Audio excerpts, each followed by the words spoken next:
안녕하세요. 김성길 목사와 함께하는 GTS 말씀 묵상 시간입니다.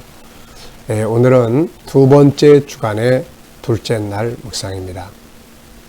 오늘의 주제는 중요한 것 찾기가 되겠습니다.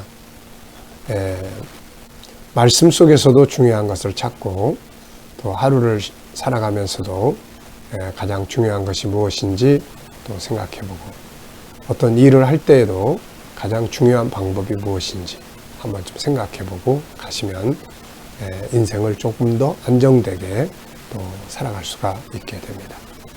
자, 오늘도 먼저 그림 정리를 하겠습니다.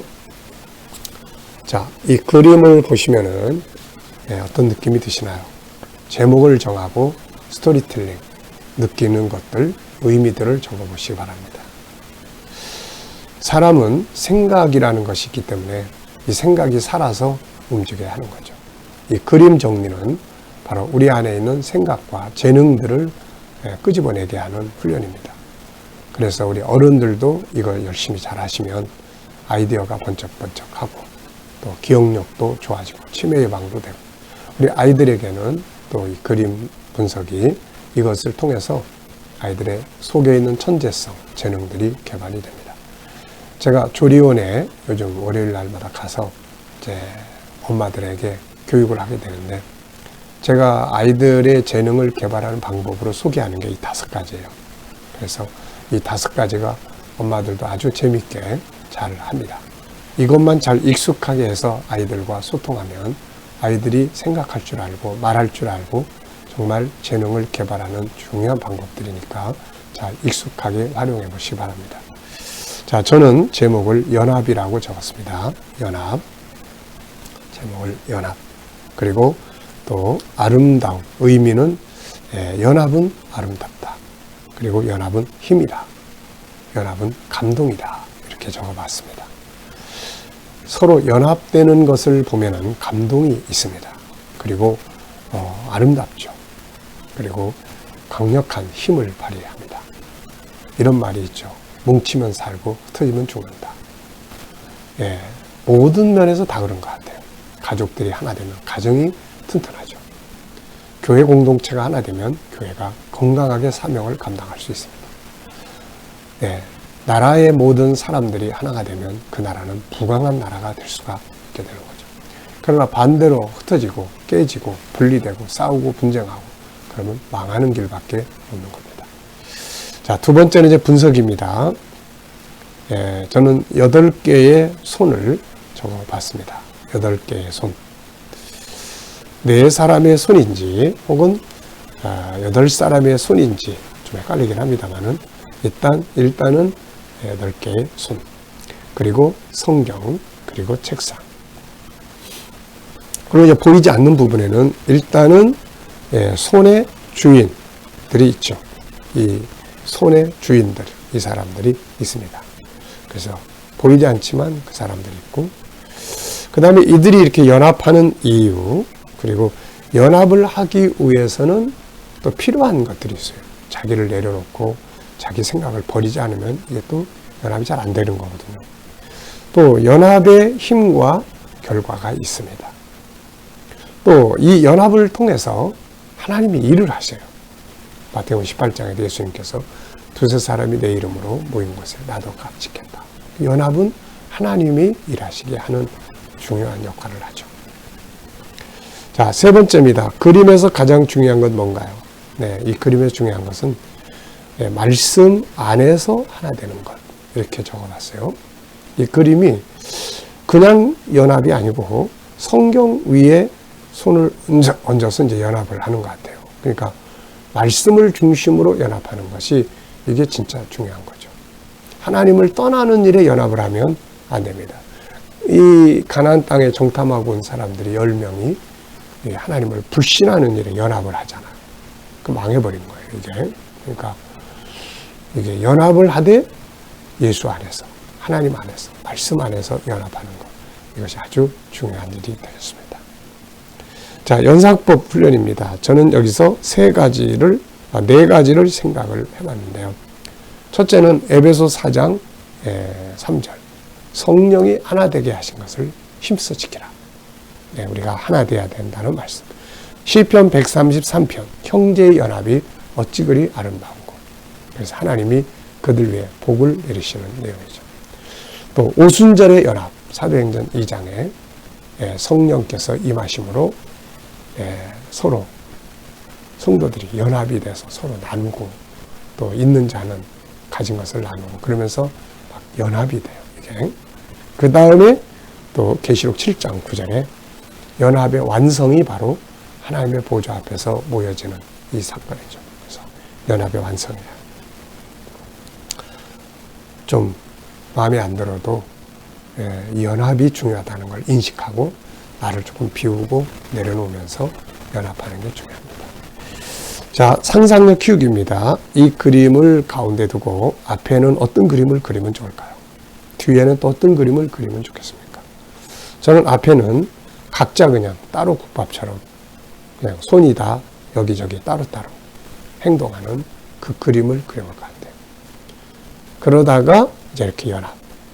그 다음에 다음 그림은 이제 연합, 함께 승리하는 그림을 그려볼 것 같습니다. 함께 다 손잡고 높이 손들고 승리의 모습을 그리는 그림이죠. 자, 오늘도 미래를 어떻게 살고 싶은가요? 그렇다면 지금 무엇을 해야 할까요? 한 번쯤 생각하시고 적어보시고 지나가시길 바랍니다. 오늘도 중요하고 미래도 중요한 거거든요. 오늘이 없는 미래만 있어도 안 되고 또 미래만 있는 오늘이 없어도 안 되죠. 자, 에베소 4장 13절로 24절 읽어보겠습니다. 구조는 435예요. 435. 성장, 이방인, 그 다음에 세 사람. 이렇게 큰 틀만 우선 일단 기억을 해두면 나머지 또 기억하기가 좋아요. 우리가 다 하나님의 아들을 믿는 것과 아는 일에 하나가 되어 온전한 사람을 이루어 그리스도의 장성한 분량이 충만한 데까지 이르리니 이는 우리가 이제부터 어린 아이가 되지 아니하여 사람의 속임수와 간사한 유혹에 빠져 온갖 교훈의 풍조에 밀려 요동하지 않게 하려 함이라. 오직 사랑 안에서 참된 것을 하여 범사에 그에게까지 자랄지라. 그는 머리니 곧 그리스도라. 그에게서 온몸이 각 마디를 통하여 도움을 받음으로 연결되고 결합되어 각 지체의 분량대로 역사하여 그 몸을 자라게 하며 사랑 안에서 스스로 세우느니라. 그러므로 내가 이것을 말하며 주 안에서 증언하노니 이제부터 너희는 이방인이 그 마음에 허망한 것으로 행함같이 행하지 말라. 그들의 총명이 어두워지고 그들 가운데 있는 무지함과 그들의 마음이 굳어짐으로 말미암아 하나님의 생명에서 떠나 있도다. 그들이 감각 없는 자가 되어 자신을 방탕에 방임하여 모든 더러운 것을 욕심으로 행하되 오직 너희는 그리스도를 이같이 배우지 아니하였느니라. 진리가 예수 안에 있는 것 같이 너희가 참으로 그에게서 듣고 또한 그 안에서 가르침을 받았을진데 너희는 유혹의 욕심을 따라 썩어져가는 구습을 따르는 옛사람을 벗어버리고 오직 너희의 심령이 새롭게 되어 하나님을 따라 의와 진리의 거룩함으로 지으심을 받은 새 사람을 입으라. 아멘. 자, 먼저 감사한 거 쭉 적어 보시기 바랍니다. 어제 하루 지내시면서 감사한 것, 또 오늘 하루 시작하면서 감사한 것 적어 보시기 바랍니다. 자, 오늘은 주제가 중요한 것 찾기입니다. 1번입니다. 본문 전체에서 가장 중요하다고 생각되는 것은 무엇인가요? 전 세 가지를 적었어요. 첫째는 성장해야 된다.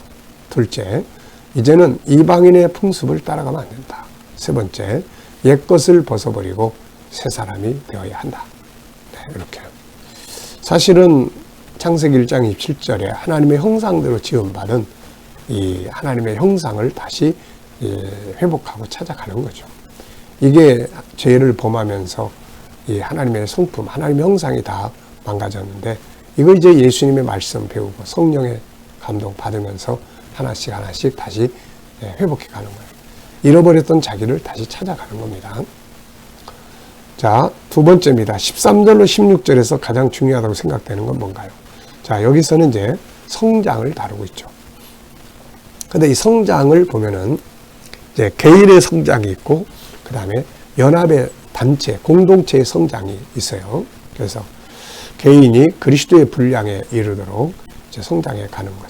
또 하나는 서로 연합해서 공동체가 성장해 가는 것. 성장이에요. 신앙도 그렇고 삶도 그렇고 인격도 그렇고 모든 것은 자라가야 합니다. 나무도 성장하지 않으면 열매 맺을 수 없죠. 모든 살아있는 것의 특징은 성장하는 겁니다. 그래서 우리 신앙도 성장하고 예수 믿는 삶도 세월이 흘러갈수록 성숙해지고 변해가야 되는 거죠. 자, 세 번째는 17절로 20절에서 가장 중요하다고 생각되는 건 뭔가요? 자, 여기서는 이제 우리가 이렇게 예수 안에 들어왔으니까 하나님의 계획에 참여한 사람들이 되었으니까 이제 이방인들을 따라가면 안 되죠.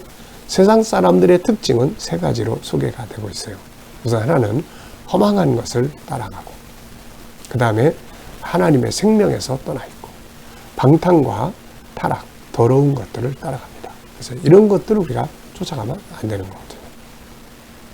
자, 21절로 24절에서 중요하다고 생각되는 건 뭔가요? 자, 여기서는 이제 옛사람을 벗어버리고 이제 새사람을 입어야 되는데, 그 옛사람 벗고 새사람을 입기 위해서는 예수 그리스도 안에 있어야 되고 그리스도께 배워야 한다고 말씀을 하고 있습니다. 주님 배우고 말씀 배우고 성령 충만하고 그러면 이제 옛것 벗어버리게 시작을 하는 거죠. 그래야 행복도 있고 그래야 신앙이 얼마나 참 소중한 것이군지 또 아름다운 삶에 영향력을 미치는 건지를 알 수가 있게 되고, 또 이렇게 해야 우리를 보는 다른 사람들, 가족들이 우리를 보고 예수 안에 들으려고 하는 거죠. 근데 뭐 맨날 옛사람 그대로 있고 더 성질 나빠지고 막 이러면은 우리가 세상 사람들이 우리를 보고 예수께로 들어오려고 하지 않는 거죠. 너나 잘 믿으라고 합니다. 자, 다섯 번째는 본문을 볼 때 내 삶에서 내 인생이나 오늘 업무, 공부 이 중에서 가장 중요하게 여겨야 할 것은 뭔가요? 저는 더 성장해 가는 것 이렇게 적었어요. 우리가 이렇게 어렸을 때 또 초등학교 때 막 이때는 다 성장하고 발전해야 된다는 거 알아요. 근데 나이가 들어가고 뭐 세상에서 은퇴하거나 혹은 자기 하던 일이 이제 다 끝나면은 이제 끝난 걸로 생각을 합니다. 그래서 더 이상 발전을 안 해요. 그냥 그 상태에서 자꾸 소멸돼 가고 도태돼 가요. 근데 이렇게 하면 안 됩니다. 계속해서 성장해 가야 돼요. 예수 믿는 것도 그렇고 예수님 아는 것도 그렇고 우리가 다 모르잖아요. 그러니까 계속 배우고 읽고 생각하고 연구하고 계속 성장해 가야 되는 거예요. 우리가 하나님의 성품 내 안에 인격 형성을 해도 이것도 뭐 다 완성된 게 아니거든요. 그러니까 계속 발전해 가야 돼요. 내가 언어 훈련도 계속해 가야 되고 그 계속 성장해 가야 아름다운 겁니다. 그런데 이게 딱 멈춰 있으면은 그 다음에 이제 고목나무가 돼버려요. 싹도 안 나고 발전도 없고 스스로도 인생의 의미도 없어지고 우울증도 생기고 막 그럽니다. 그래서 계속 성장하고 발전할 수 있는 주님의 나라에 들어간 날까지 성장하고 발전하고 변화할 수 있는 비전과 목표와 행동과 삶의 계획들이 만들어져야 되는 겁니다. 그래야 끝까지 행복하게 살 수 있어요. 자, 13절로 14절에서 질문 2개 만들어 봅니다. 자, 저는 여기서 2가지 질문 이렇게 적었어요. 우리가 성장해야 할 목표는 뭔가? 우리가 성장해야 될 목표. 바로 그리스도를 아는 것과 믿는 일에 예수님의 분량에 이르기까지. 히브리서 12장 1절로 2절에서 바울사도는 오직 예수 그리스도를 바라보자. 그러니까 그분이 목표예요. 그분의 그 충만한 그 자리, 네? 그 자리에까지 가는 거예요. 말씀에서, 충만함에서, 인격에서, 능력에서, 또 뭐 사명에서 성장해 가는 겁니다. 두 번째, 성장해야 될 이유는 무엇인가요? 성장해야 될 이유는 우리가 어린아이로 있으면 여러 가지 잘못된 미혹에 빠지기 쉽고 잘못된 교훈에 넘어가기 쉽습니다. 이단들의 유혹에 빠지기가 쉽죠. 그래서 성장을 해야 합니다. 자, 오늘의 IQ 기도문 2번째는 생각법이에요. 어제는 학습의 진행 과정, 또 우리들이 살아가는데 삶의 진행 과정들을 쭉 정리를 했고요. 오늘은 생각법이에요. 어떤 생각을 갖고 사느냐에 따라서 삶의 변화도 있고 발전도 있습니다. 생각하는 만큼 사람은 행동을 해요. 그래서 삶을 좀 바꿔보고 싶다. 그러면 항상 생각을 바꾸는 훈련을 해야 합니다. 여기에 있는 생각법은 천재들의 생각법이에요. 영적인 사람들의 생각법입니다. 이 생각법을 잘 훈련하면은 삶이 계속 발전을 하게 돼요. 전체 생각법, 새로운 것과 숨겨진 걸 찾는 생각법, 유기적 생각법, 다양성 생각법, 본질적 생각법, 능동적 생각법, 영적 생각법, 통합적 생각법, 브레인스토밍. 브레인스토밍 안에는 또 9가지 질문이 있습니다. 그래서 저는 이것을 앞글자만 따가지고 전응변, 확축, 대치, 역결 이렇게 외워요. 이 생각법도 전과요, 다본능, 영통 이렇게 이제 외웁니다. 그러니까 우리가 이런 것들을 항상 생각을 하면서 어떤 문제가 부딪혔을 때 이렇게 생각해 볼까, 저렇게 생각해 볼까, 이런 생각법은 어떤가, 이러면은 굉장히 좋은 것들을 찾아내고 숨겨진 것들을 찾아낼 수가 있는 거죠. 자, 오늘도 중요한 순서대로 한번 오늘의 삶을 이렇게 정리를 해 보시고, 그래서 중요한 것부터 이렇게 쭉 실행해 보시기 바랍니다. 자, 오늘도 묵상하겠습니다. 지금까지는 분석이고 중요한 게 이제 묵상이에요. 묵상은 하루에도 여러 번, 여러 상황 앞에서 있으면 항상 묵상하시면 영감을 얻게 됩니다. 자, 묵상은 이렇게 하시면 돼요. 눈을 감으시고 본문을 한번 쭉 생각해 보시고, 그리고 오늘 부딪혀 있는 상황, 만나야 될 사람, 내가 해야 될 일들, 해결해야 될 문제들 한번 쭉 생각해 보시고, 그 다음에 이제 주님께 묻는 거예요. 주님, 오늘 내가 이 사람 만나는데 어떤 말 하면 좋을까요? 오늘 제가 이 일을 감당하는데 어떤 자세로 하면 좋을까요? 주님이라면 어떻게 하시겠어요? 오늘 이 문제를 해결해야 되는데 주님이라면 어떻게 하시겠습니까? 그리고 이제 좀 기다려보면 떠오르는 것들이 있어요. 말씀이 떠오르기도 하고, 지혜가 떠오르기도 하고, 감동이 오기도 하고. 이게 이제 영감입니다. 그 영감을 따라서 살면 삶이 아주 평안해져요. 그리고 결과가 아주 좋습니다. 이 묵상은 여기서만 하는 게 아니라 살아가는 삶의 현장에서 어떤 일 앞에서 항상 묵상을 하면 좋은 영감을 가지고 그 문제를 다뤄갈 수가 있게 되는 거죠. 자, 오늘도 묵상과 함께 아주 좋은 하루 되시기 바랍니다. 기도하고 마치겠습니다. 주님 감사합니다. 오늘도 묵상으로 하루를 시작하게 하셔서 감사합니다. 주신 말씀들 잘 기억하고 승리하게 하여 주시옵소서. 오늘도 우리 자녀들, 친척들, 또 동료들, 믿지 않는 자들 돌아와 구원받게 하여 주시고, 오늘도 우리 자녀들과 성도들 머물고 일하는 곳에 은혜 베풀어 주셔서 또 저희들의 직장과 사업장에 형통케 하시고, 새로운 일터를 구하는 자들에게는 좋은 일터들이 예비되게 하여 주시옵소서. 주님, 오늘도 또 치료받는 모든 성도들, 주여 저희들의 연약함을 붙들어 주시고, 또 모든 암세포들이 소멸되게 하시며, 또 치료받는 모든 약과 또 이 방법들이 효과적으로 나타나게 하여 주시옵소서. 오늘도 이 나라와 민족이 함께 하여 주시고, 이 땅의 지도자들에게 지혜를 주셔서 나라를 바르게 이끌어가게 하여 주시고, 오늘도 세계 곳곳에 있는 선교사님들과 저들의 사역 가운데 함께 하여 주옵소서. 오늘은 IQ 두 번째 생각법을 우리가 나누었습니다. 하나님, 우리의 생각을 담아주셨사오니 이 생각이 살아서 또 정말 멋진 생각들을 통해서 창의력적 인생을 살게 하여 주시옵소서.